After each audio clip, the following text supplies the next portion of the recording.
Muri iri joro mu karere ka Kamonyi habereye impanuka ebyiri zikomeye. Abantu 6 bahise bapfa, abandi 7 barakomereka bikomeye.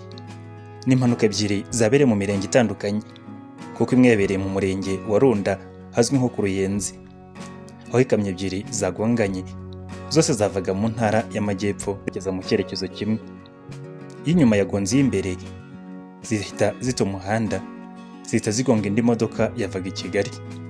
Iyo modoka yavaga i Kigali yari irimo abantu 7, 5 muri bo bahise bapfa, bahasiga ubuzima.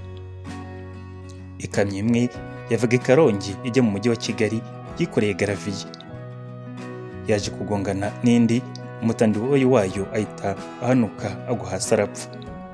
Naho ikamyo yindi nta muntu wayisizeho ubuzima.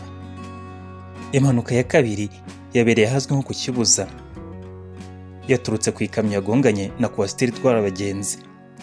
Abantu 7 barakomereka, ariko ku bw'amahirwe ntawigeze apfa.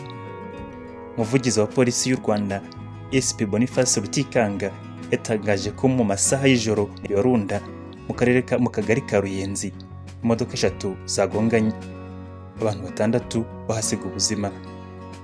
2 zari ikamyo, indi yari imodoka nto itwara abantu.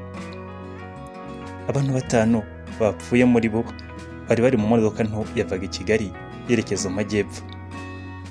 Naho umwe yari umutandiboyi w'imwe mu makamyo yagonganye agateza impanuka ku yindi modoka nto. Agira ati, iyo inyuma yari ikoreye garaviye yaturukaga mu bice bya Rutsiro ijya i Kigali, yagonze ikamyo yavaga i Muhanga yari yikoreye imbaho.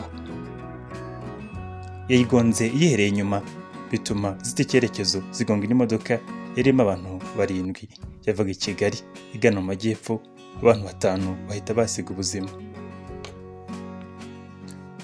Uyu muvugizi wa polisi abaje ku kijyanye n'icyateye impanuka, SP Rutikanga avuga ko bapimye abashoferi bombi bagasanga nta n'umwe wari wanyoye inzoga, ndetse n'uwa 3 yapimwe wari mu modoka nto nawe asanga nta nzoga yanyoye.